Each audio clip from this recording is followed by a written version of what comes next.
In a time of tribulation, where the walls seem to have cracked and crumbled underneath you, what must you do for your kingdom when all you want to do is run and find help? You travel the darkened field and search for an answer. But you're not alone. You find another castle crumbling and another ruler seeking for help. Lost within the gaze of a doppelganger identity, you seek to help rebuild each other's castle.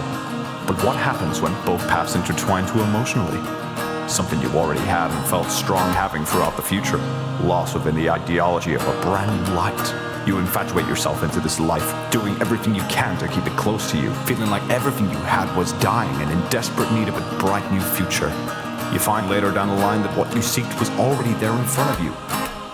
But because of your infatuation with making somebody else's castle yours as well, you crumble the foundations of everything around you.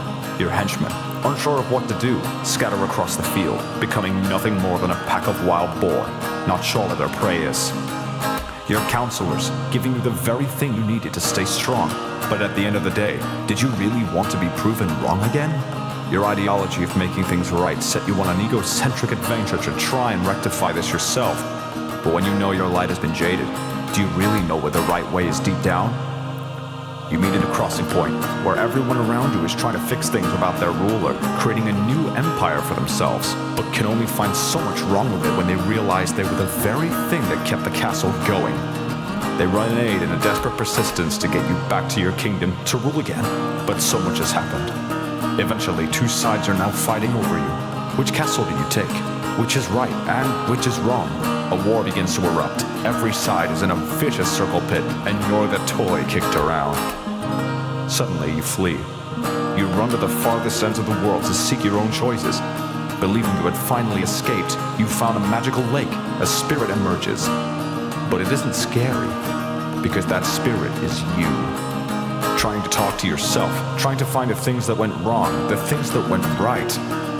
Oh, how you yearn for your life to be back the way it used to be, where your kingdom stood tall, and in the event of your bricks crumbling, acted upon it as quickly as possible instead of running for an unpursuable dream.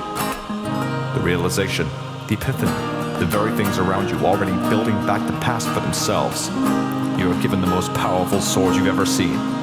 A magical weapon that when pushed into the ground and into the belly of the beast, turns everything back to the way it was. Your kingdoms are stronger again, but everything that you ever learned about the future stays with you. What does this mean to you, fellow traveler? It means don't take anything that fills you with peace for granted. If a dark shadow is emerging over this once peaceful land, cast it away with everything you've got. Try to fix it instead of destroy it. Don't let yourself get caught up in somebody else's life when you have your very own to live. When greeted to a new life, when your own was very fine, learn to negate it and stay true and loyal to your journey.